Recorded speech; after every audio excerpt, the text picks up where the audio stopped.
Today I wanted to just talk about forgiveness. And I will openly admit that a short talk on forgiveness can't possibly exhaust the subject, because I think it's so very pervasive in our everyday lifestyle. It's something that affects how we live, how we enjoy life, and furthermore, how it is that we socialize with others. And I'm convinced that the ability to forgive is not only important to maintaining a high quality of life, but also can serve as a measuring stick as to how mature we are and how much growth we've been able to obtain over the years. And unforgiveness, on the other hand, I believe is detrimental. Not only is it something that holds us back in our relationships, but I also believe that it's something that can prevent us from entering into the kingdom of God.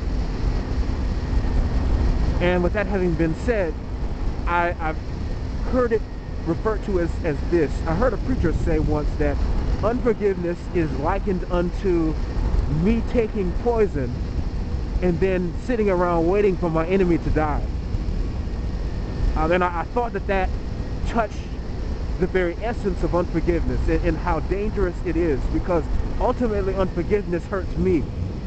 When I hold aught against another person, whether that's somebody I know very well or somebody I don't know very well, really I'm harming myself, because in my experience I've learned that when people harm me, whether it be intentional or unintentional, it doesn't take them very long to get over that. Yet when I hold a grudge, there's an extended anger that's attributed to that. There's an extended anger. And I'll even go into a personal situation where I, for whatever reason, just didn't like an individual.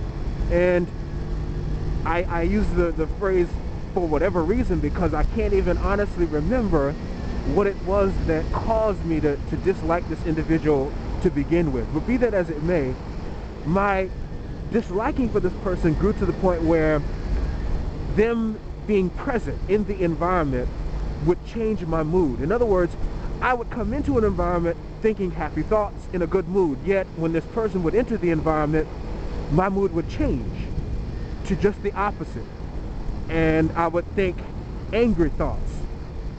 And after a while I began to realize how much authority I was handing over to this person, because anytime a person's presence can change what you think and how you feel, that is an enormous amount of power that this person has.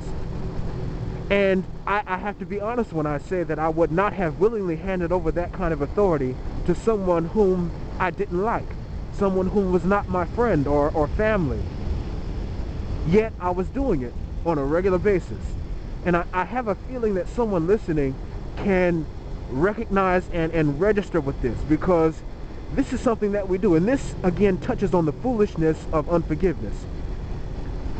It's easy for me to exegete this topic and to quote scriptures and to talk about the importance of forgiveness, yet this is a challenge, and we're all faced with this at some point in life, and I'm inclined to believe that we're faced with this in many aspects of life and at many times in life. And so no one discussion again can really exhaust this, but it's so very important. And wow, okay. Well, but unforgiveness, going back to what I was just saying, I believe hold us back, because I have to admit about myself that I'm the kind of person, I think I have a pretty good memory. And although having a good memory has a lot of upside, there's also a downside that I've noticed about myself. And it has to do with the times when people do wrong to me. Because those are the things that it might be beneficial for me, not necessarily to forget, but to just get over. But the problem is that I remember all the details. I remember it, I have it dated and cataloged. And from time to time, I go back and revisit, just so that, as I heard Bishop Noel Jones say, just so the nostrils can expand. and so that the anger can be rekindled, because there's something pleasurable about going back and thinking about the wrong that somebody has done to you. I don't know why, and maybe pleasure is not the right word, yet I find myself at times going back and revisiting something that I should be over. And I think that I'm over it, yet the fact that I'm revisiting it brings the question, am I really over this? That I feel like I need to go back and revisit this when I'm in this person's presence. But hopefully somebody's getting something out of this, because I feel like I'm getting a little bit out of this just to discuss it. But when you have it dated and cataloged, sometimes you just got to go back and clean that catalog out, because it doesn't make any sense for years and years after the fact for us to still be holding these things in. I know brothers and sisters, families that have been broken apart, and they haven't spoken to each other in 2 decades over something that happened way back when, that, as it turns out, was inconsequential. Yet somebody took offense by it. Because they took offense, they extended offense, and now you have brothers and sisters that don't speak to each other anymore. And it wouldn't necessarily be so bad that if it was just the brothers and sisters that didn't talk, but the problem is that they extend that anger to their children.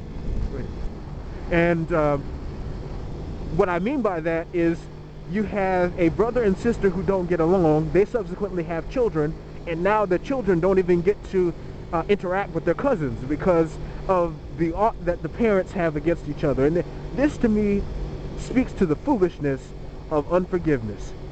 You've now exacted a generational curse on your family because of some grudge you hold against somebody who is in your family. And that's just one example. And I want not to end this discussion by making it appear as though unforgiveness has no basis, because I want to make it clear that I understand that some of us have really been wronged, and we really have good reason to hold a grudge against someone else, because this person deserves to be disliked. Yet we have the choice to release it. And it's not even so much that I'm releasing myself, I'm also releasing this person. But I guess what I should say is not just that I'm releasing this person, I'm also releasing myself. Because releasing myself means that I no longer have anger when I see or hear about this person. I no longer think vindictive thoughts or say things behind this person's back because I don't like them. I've released myself. And I think that that's the best thing that I can do for myself. So if I extend that, I can say that the best thing I can do for me is to forgive you for having wronged me. That's the best thing I can do for me, because if I don't, I'm holding myself back. And it's not just that I'm holding myself back from, my interaction with you, but now I believe that it may even affect my future relationship with other people who don't have anything to do with you. So I need to release it. And so, to wrap it up, I'll just say forgiveness is something that we all need, and as a result, it's something that we all need to extend. And I'm going to be in prayer that I can improve in this area, and I hope that you will as well, because we cannot continue in this manner. We have to forgive. God bless you.